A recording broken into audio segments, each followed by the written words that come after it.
Ini Arnold. Mimpinya menjadi kenyataan. Dia akan berkencan hari ini dengan seorang gadis kenal dari internet yang dipanggil dengan nama panggilan Baby 94. Ini akan menjadi malam yang menarik. Semuanya baik-baik saja, Arnie. Pertama, kau perlu mencari tahu apa yang salah. Jadi, keluarlah dari kabin. Keluar! Iya, ada 3 tali yang menahan elevatormu. Dan masalahnya jelas bukan di situ. Bahkan 1 tali tunggal cukup kuat untuk menopang berat 4 ekor sapi, 3 beruang kutub, atau 1 kuda Nil. Dan dapat dikatakan probabilitas ketiga tali putus secara bersamaan hampir 0. Sepertinya masalahnya ada pada motornya. Mundurlah Arnold, jika tidak kau bisa terbakar. Tali logam dengan penyeimbang terpasang terhubung ke kabin elevator. Saat motor aktif, elevator naik atau turun. Sepertinya kabinmu sudah tertahan oleh rem yang pertama. Rem ini berada di dalam mesin dan langsung menekan kabel jika ada tanda kerusakan sekecil apapun. Jangan panik, Arnie. Kita punya 1 rem lagi, pengaman. Di situ di bawah kabin. Jika kecepatan elevator meningkat, rem pengaman akan berhenti dan elevator berhenti. Bahaya sudah berlalu. Arnold, sepertinya kau ini membawa sial. Aku mempunyai ide. Bersiaplah untuk jatuh. Arnold, sepertinya kau sudah merusak reputasi saluran ilmiah kita ini. Hanya karena kau kurus, bukan berarti bisa keluar dengan melompat. Jika bukan kau, orang yang lebih atletis di tempatmu, mungkin dia bisa melompat. Tetapi, kemudian kepalanya akan menabrak atap lift. Mereka menyarankan kalau kau bisa berbaring di lantai memecah kekuatan benturan ke seluruh tubuhmu. Namun sayangnya, pendaratan ini tidak akan bisa ampuh. Benturan dengan dasar, dengan kecepatan lebih dari 60 km per jam, hanya akan membuat lift menjadi puing-puing besi. Sekarang bayangkan apa yang akan terjadi pada tubuhmu di lift yang sama. Kau pikir aku akan membiarkanmu mati dengan begitu mudah? Tornado raksasa sedang menuju ke rumahmu. Cepat lari ke jalan, kau harus keluar ke tempat terbuka. Bagus sekali. Tentu saja agar kau benar-benar bisa selamat, ada baiknya kau bisa bersembunyi di ruang bawah tanah rumahmu. Tapi tentunya akan lebih menarik bagiku dan penonton untuk melihat apa yang akan terjadi jika kau ada di dalam tornado. Siap? Dan masuk! Apa isinya, Arnie? Lebar corong tornado terbesar bisa mencapai 1.500 meter. Kau akan berada di sana saat berputar. Setiap tahun di Amerika Serikat sekitar 1.000 tornado terbentuk. Dan hanya sedikit di antaranya yang benar-benar raksasa. Kau beruntung lagi, Arnie. Sekarang kau ada di salah satunya. Kurasa sekarang waktu yang tepat untuk membahas tekanan rendah dan pelepasan oksigen. Tekanan atmosfer di dalam tornado sangat rendah, sehingga paru-parumu tidak dapat mengambil cukup oksigen dari udara. Dan setelah beberapa menit, kau akan pingsan dan mati lemas. Akhirnya, aku benar-benar lelah mendengar teriakanmu. Udara yang rendah oksigen setara dengan mendaki Gunung Everest tanpa tangki oksigen. Wisata gunung jelas tidak cocok untukmu, Arnie. Tapi daripada kau mati dalam tornado karena kekurangan oksigen, mungkin sebaiknya kau halau dulu ember dari tabrakan dengan benda lain yang terseret bersamamu. Kau tahu, pohon terbang, hewan, mobil, atap rumah, dan bahkan seluruh rumah. Segala sesuatu yang ada di jalur tornado super kuat akan segera ditarik dan diputar dengan kecepatan hingga 500 km per jam. Dan bahkan jika kau berhayal dengan keajaiban, kau bisa menghindari bertabrakan dengan semua puing ini. Dan jika tangki oksigenmu itu penuh dan kau bisa bertahan di dalam tornado, tolong untuk ingatlah, kalau tornado akan berakhir cepat atau lambat, maka tornado akan melepaskanmu. Dan kau akan jatuh dari ketinggian yang cukup tinggi. Kau sangat beruntung. Ternyata kau berada di dalam paus sperma. Tapi kenapa kau beruntung? Kau sudah menyelinap melewati gigi paus sperma. Setiap gigi memiliki berat 1 kilogram dan dapat menghancurkan tulangmu dengan mudah. Memang cukup gelap di sini. Tapi dari mana asal cahaya dalam paus sperma ini? Ada banyak air di sekitarmu, ikan dan plankton. Sepertinya IQ dari semua makhluk ini lebih tinggi darimu. Sekarang kau punya 2 jalan keluar dari sini. Tenggorokan paus sperma hanya berdiameter 20 cm. Jadi kau tidak akan mungkin bisa masuk ke perut tanpa bantuan kami. Hidupmu berakhir di sini. Asam klorida di dalam perut ikan paus sperma sangat terkonsentrasi. Kau akan dapatkan luka bakar kimiawi dan mati dengan menyakitkan karena syok. Jalan keluar kedua lebih mungkin dilakukan. Sekarang paus sperma mulai membuang kelebihan air. Semua yang tidak bisa dimakan dan jika beruntung kau juga. Paus berenang di kedalaman 200 meter, tapi penakut kecil yang tidak siap seperti dirimu hanya bisa berada di kedalaman maksimum 20 meter tanpa perlengkapan. Tapi apa ini? Apa kau melihat asap? Dari mana tepatnya asal asap di dalam paus sperma? Buka matamu atau kau akan melewatkan semuanya. Kau hanya mempunyai 1 nanodetik. Kau berada di Afrika, di ketinggian 613 meter di atas permukaan laut. Di kubah gunung berapi Ertael yang mendidih. Mengesankan, iya kan? Suhu udara di permukaan danau api mencapai 2200 derajat Fahrenheit. Cukup panas untuk melelehkan besi tuang. Hei, tenanglah Arnold. Dalam 1 nanodetik tidak ada yang akan terjadi, termasuk denganmu. Maksudku, jika kau benar-benar kurang beruntung dan ada di sana lebih lama, paru-parumu akan terbakar saat napas pertama, kulitmu akan terkelupas. Dan satu-satunya tindakan yang masuk akal adalah terjun ke lahar sepenuhnya.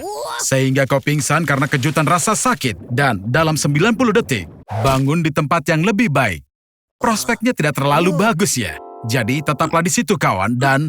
Arnold! Tariklah jarimu dari lahar. Oh, bagus. Bagaimana sekarang, Arnie? Kau mau diteleportasi ke puncak agar bisa menikmati pemandangan? Kau juga mendengar suara itu? Arnie, cepat pergi dari sana. Kecepatan aliran api ini adalah 1 mil per jam. Hei, yang benar saja.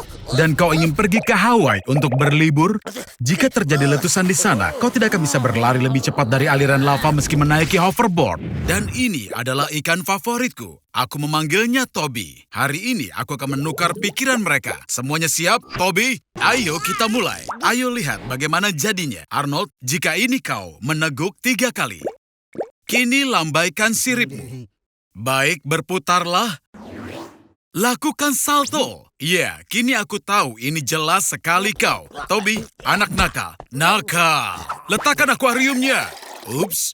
Arnold, tahanlah napasmu karena kau akan mati jika menghirup cairan lambung. Waktu kita 7 detik untuk memompa keluar semua asam dari lambung, sementara kau bergerak melewati kerongkongan. Apa kau sedang pingsan? Ini sama seperti piranha hidup. Saat bergerombol, mereka bisa memakan seluruh sapi utuh hanya dalam 10 menit. Tapi saat piranha itu sendirian, dia pingsan saat dengar desiran terkecil. Ikan butuh banyak air segar. Karena itu, kami guyur 4 liter air ke dalam lambung. Ini makan camilan, makanan favorit Toby, tapi hati-hati dengan giginya. Gigitan piranha lebih kuat dari semua makhluk hidup di bumi, termasuk juga dinosaurus. Kini kau tidak ingin ada lubang dalam perutmu kan?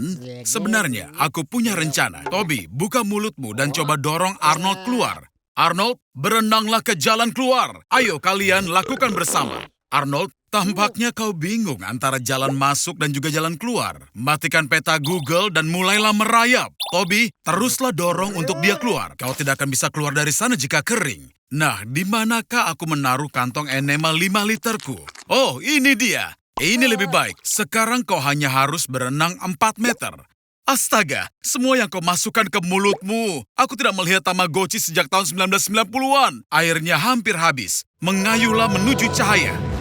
Oh astaga gawat, itu Jason Voorhees. Jason adalah orang gila setinggi 7 kaki dengan nafsu besar akan kekerasan. Mencoba untuk kabur atau sembunyi sia-sia saja. Dia punya kemampuan yang sulit dijelaskan dan tiba-tiba muncul di belakang korbannya. Menyerang adalah salah satu pertahanan terbaik. Cepat jebaklah dia. Setelah disambar petir, Jason menjadi sangat tahan terhadap kerusakan. Tapi dia masih bisa dilawan dengan gergaji. Oh astaga Arnold, kau seperti monyet dengan geranat tangan. Aku tidak bisa mempercayaimu sama sekali. Sungguh di luar dugaan. Mungkin saja Jason tidak ingin kau mati dengan cara lain. Selain dari dia. Kenapa kau bertingkah sangat girang? Voorhees selalu bangkit, jadi kau harus segera membuat rencana B. Jika dia tidak bisa dihancurkan, maka kau harus membatasi kemampuannya untuk bergerak. Kau bisa mengecor beton di kakinya, dan dia tidak akan bisa mengejarmu. Walaupun ada satu masalah, beton perlu beberapa jam untuk mengeras. Kau harus terus mewaspadai Jason dan menghancurkan anggota tubuhnya.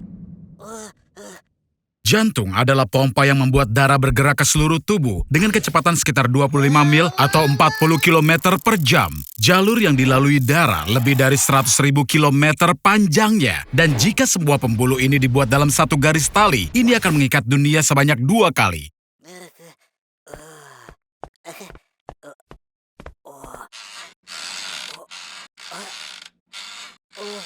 3, 2, 1, berhenti. Arnold, kau ngompol di celana ya? Dibutuhkan 0,4 detik untuk jantung berkontraksi dan istirahat. Jika semua jeda dijumlahkan dalam rata-rata hidup orang, ternyata jantung beristirahat selama lebih dari 20 tahun. Oleh karena itu, tidak ada yang akan memperhatikan jeda jika hanya untuk 1 nanodetik. Tapi aku sudah menemukan cara menerangkannya. Perhatikan dengan seksama. Jantung menyerupai rumah 2 lantai. Ada 2 kamar di bagian atas disebut atrium kanan dan kiri, dan di bawah disebut ventricle. Dalam keadaan normal, darah dari atrium didorong ke ventricle dengan tekanan sedemikian rupa, sehingga darah secara hipotetis dapat menyembur keluar lebih dari 9 meter atau hampir 30 kaki. Kemudian ventricle mendorong darah ke paru-paru atau aorta, dan kau hidup normal seperti biasa. Tapi jika ventricle berhenti setidaknya selama 0,7 detik, di saat semua bagian jantung lainnya bekerja, maka boom, jumlah darah yang mengalir berlipat ganda. Aku hanya ingin mengurungnya di hypermarket. Di sini kau bisa makan manisan dan permen sepanjang hari. Dan kau bisa berkeliling toko dengan troli. Yang kau mau barang-barang untuk rekreasi, olahraga, pakaian, dan bahkan obat-obatan. Rata-rata ada 120.000 produk berbeda di hypermarket yang akan memberimu 50 tahun kehidupan tanpa beban. Tapi sayangnya tanpa listrik, sebagian besar barang-barang ini akan rusak keesokan harinya. Pada suhu normal, segudang susu yang ada di toko akan basi hanya dalam 18 jam. Ayam segar dan juga daging sapi semuanya akan rusak dalam sehari. Kue dan kue kering akan bertahan sedikit lebih lama, mungkin 36 jam. Jika beruntung, kau bisa coba siapkan. Mengasinkan ikan dan mengeringkan roti. Kemudian keawetannya bisa diperpanjang selama bertahun-tahun. Tapi hey, manfaatkan hari ini, iya kan Arnold? Setelah seminggu, sayuran dan buah-buahan juga akan rusak. Dan kau harus beralih ke sereal.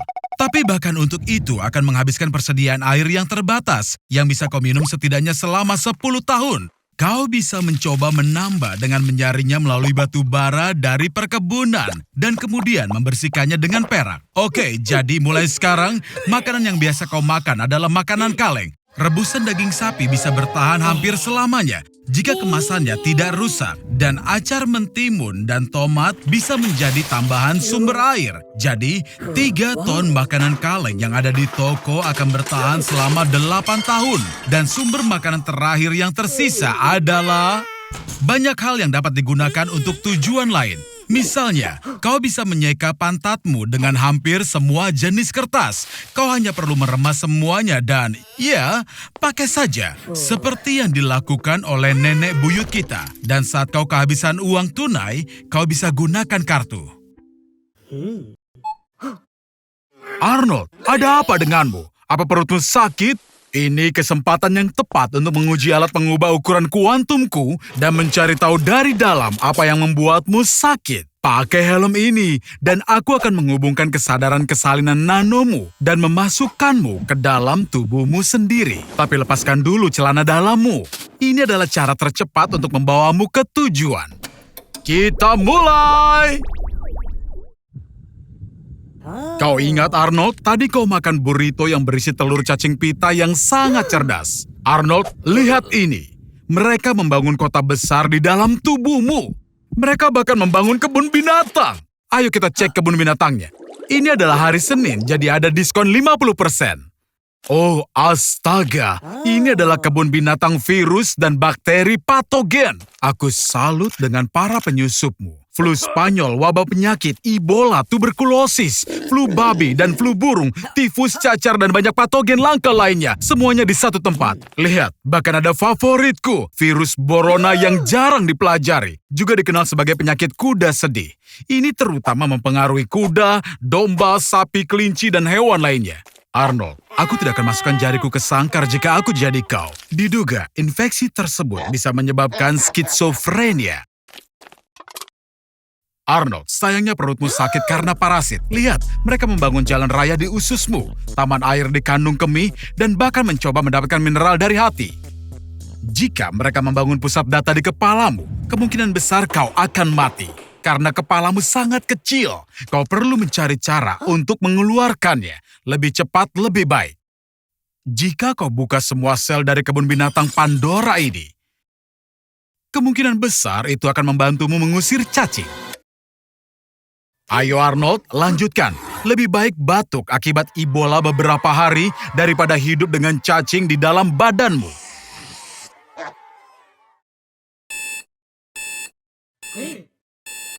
Selamat Arnold atas pengusiran parasit yang heroik.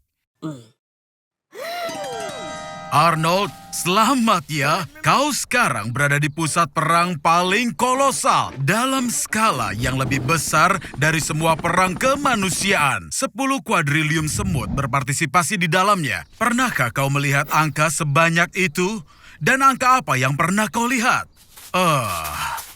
Lihat di sana, para semut sedang bersiap untuk bertempur. Jika semut menjadi seukuran manusia, maka manusia tidak akan punya kesempatan. Bagaimanapun, seekor semut biasa akan mampu mengangkat sebuah gedung berlantai 16 di punggungnya dan berlari dengan kecepatan 55 km per jam. Dan ini dia tamunya datang. Mungkin melarikan diri, Arnold? Oh, Arnold, koordinasi di luar angkasa tidak pernah menjadi keahlianmu.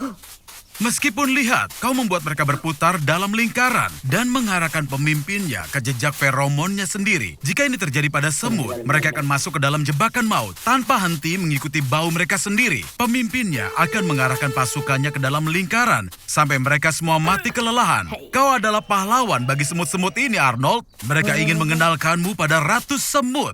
Tapi apa ini? Siapa yang harus bertarung untuk kekuasaan? Terkadang ratu kedua muncul di sarang semut. Akibatnya, kedua ratu mengadakan pertarungan mereka sendiri, memutuskan siapa yang menguasai sarang semut itu. Setelah pertarungan, para semut menentukan ratu mana yang paling mereka sukai.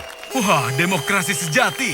Dan kemudian, mayoritas menghancurkan minoritas. Aku menarik kembali kata-kataku tentang demokrasi. Awas! Arnold, kau benar-benar beruntung. Kau berhasil bertahan bahkan dalam keadaan kudeta. Tapi, apa-apaan ini? Sekarang kau tiba-tiba ada di antara mayat semut. Dan para semut menganggapmu sudah mati. Karena itu, mereka akan menguburmu hidup-hidup. Arnold adalah anak sial yang tidak berguna. Semoga dia beristirahat dengan tenang. Apa kau sedang mengerjakan tes IQ? Jangan tegang begitu, karena kau bisa meledakkan potongan terakhir otakmu. Oh, kau kesal dan mau menunjukkan kecerdasanmu jauh lebih tinggi. Kau hanya menipu dirimu sendiri. Walau aku punya ide. Otak bekerja jauh lebih baik saat mendapatkan nutrisi yang banyak. Ini bisa dicapai lewat sirkulasi darah yang lebih cepat. Satu suntikan adrenalin akan meningkatkan detak jantung jadi 220 detak per menit. Dan cangkir kopi ke-40 akan membuatnya jadi 350. Ayo lihat apa kita cukup memberi gizi otak kita. Ya. Tapi bagaimana jika kita buat jantung kita berkontraksi secepat 300.000 kali per detik? Darah akan mengaliri vena 20 kali lebih cepat daripada kecepatan suara. Jelas saja semua vena dan pembuluh darah akan langsung meledak. Dan jantung tidak akan bisa berkontraksi untuk kedua kalinya. Jadi kita lakukan peningkatan. Kita ganti jantung dengan mesin dan membuat darah menjadi lebih kental. Nah sekarang ceritanya akan berbeda total. Dalam wujud ini kita jadi Superman. Semua proses dalam tubuh dipercepat ribuan kali. Ini akan jadi masa paling produktif dalam hidup kita. Dengan otak seperti ini, kita bisa menciptakan perusahaan yang lebih sukses daripada Google atau menyempurnakan teori gravitasi Einstein, memajukan umat manusia sampai 100 tahun 100 ke depan. Tapi karena metabolisme yang dipercepat, kita akan berada di toilet sepanjang waktu. Tapi jangan cemas, ini tidak akan berlangsung lama. Tubuh kita hanya bisa menahan ketegangan dan stres sebesar ini maksimal 2 jam. Dan lalu, boom!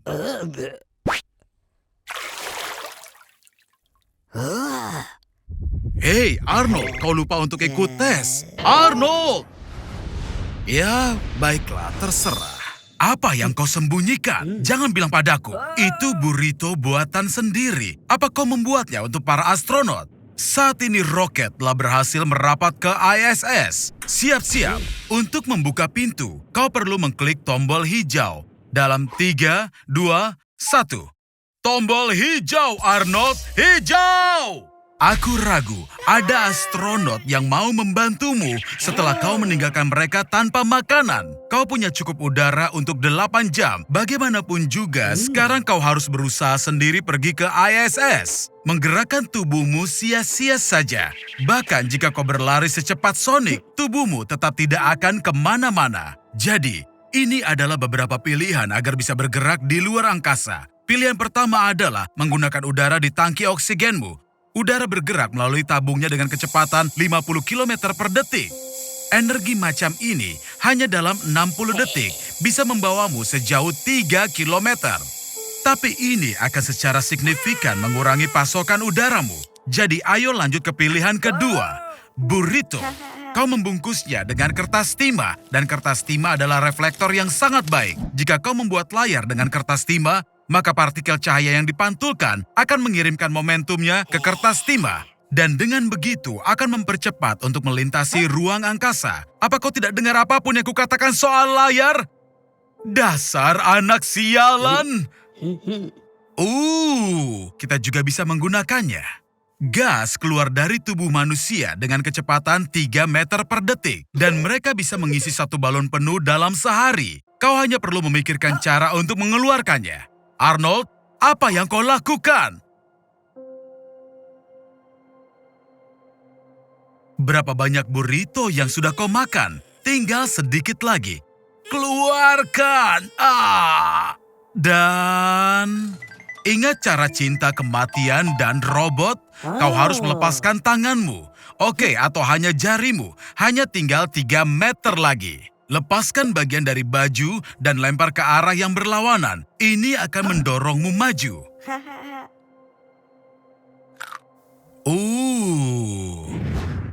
Iya, jarimu terlepas beberapa kali, tapi kami menjahitnya lagi. Iya kan?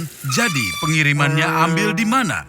Apa? Ke Palung Mariana? Pasti siswa kelas 5 yang menjebakmu, Arnold. Sudahlah, kembali saja. Kau ini memang keras kepala. Baiklah, cepat naik dan masuk. Pipa transparan besar ini mencapai dasar Palung Mariana. Kau harus turun 36.070 kaki. Itu kedengarannya sangat dalam kan? Tapi saat melihat luas planet, Palung Mariana bahkan tidak sebesar lubang di jalan. Dalam lift berkecepatan tinggi yang disegel, perjalanan ke bawah hanya memakan waktu 11 menit. Ya ampun, kau ini sangat bodoh. Sekarang kau harus turun secara manual. Karena fakta bahwa pipa diisi dengan udara, tekanan di bagian paling bawah hanya 2 kali lebih tinggi dari biasanya. Tapi jika diisi dengan air, tekanannya akan meningkat 1072 kali lipat. Rasakan dinginnya, tekanan, dan kurangnya oksigen terhadap makhluk setempat. Misalnya, Xenophile Force harus mengembangkan kekebalan terhadap uranium, merkuri, timbal, dan bahan berbahaya lainnya yang akan menghancurkan makhluk lain di bumi untuk bertahan hidup. Melihat organisme uniseluler seperti itu, sebuah ide muncul tentang bagaimana kehidupan di bulan, Jupiter, atau mungkin di benua Eropa. Arnold, tahukah apa yang sebenarnya menantimu di bawah? Kesepian. Tidak ada satu jiwa pun yang hidup, kecuali mungkin seekor udang yang malang. Sulit dipercaya, tapi lebih banyak orang sudah mengunjungi bulan daripada dasar Palung Mariana. Arnold, lihat, benar-benar ada seseorang di sana. Bagaimana dia akan membayarmu? Dengan cangkang? Perjalanan kembali akan memakan waktu setidaknya 24 jam. Atau kau bisa membuka penguncinya.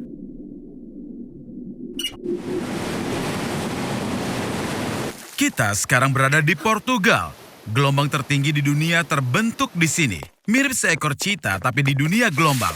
Karena kecepatannya sudah mencapai 60 mil per jam. Seorang peselancar Hawaii berselancar di atas gelombang setinggi 79 kaki di sini. Karena itu dia masuk ke dalam Guinness Book of Records. Pernahkah kau mendengar tentang gelombang pembunuh? Ini adalah gelombang tunggal setinggi sekitar 80 hingga 100 kaki yang tidak dapat dilihat bahkan dari kapal. Gelombang ini bisa muncul tiba-tiba dan tidak terlihat. Oleh karena itu, sangat sedikit waktu untuk menyelamatkan awak kapal. Gelombang pembunuh dapat menenggelamkan kapal hanya dalam satu hantaman. Bahkan Conor McGregor akan iri dengan hantaman seperti itu. Gelombang terbesar yang pernah tercatat terbentuk pada tahun 1958 di Teluk Lituya di Alaska.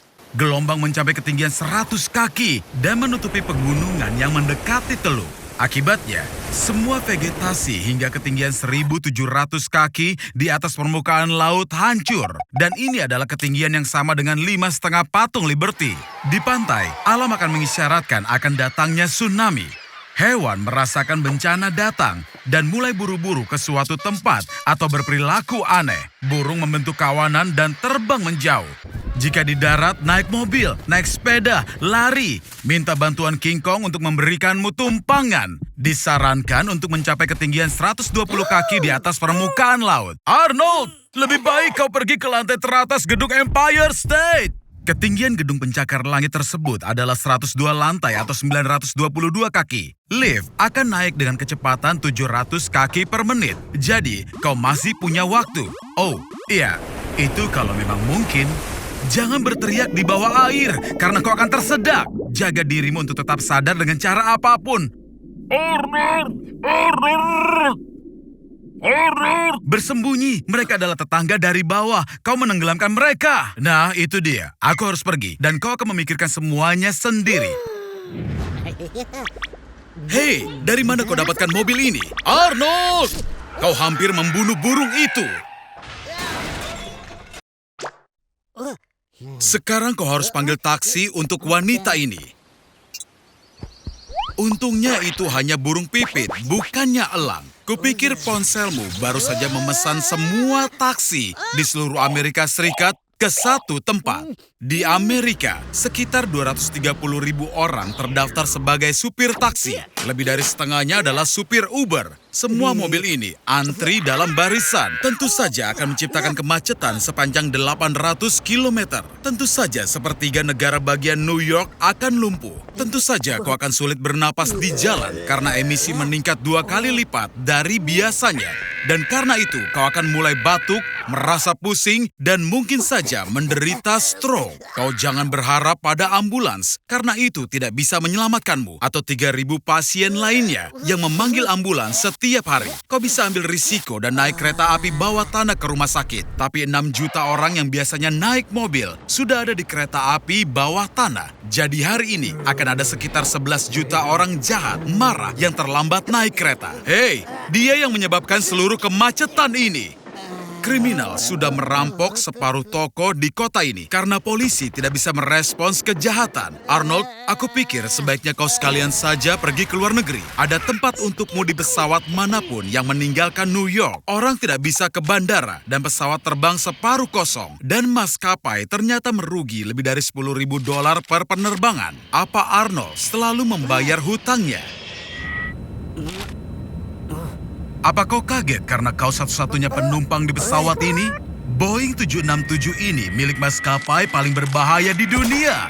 Scam Air. Tepat setelah perusahaan ini berdiri di tahun 2003, salah satu pesawatnya keluar dari landasan saat mendarat.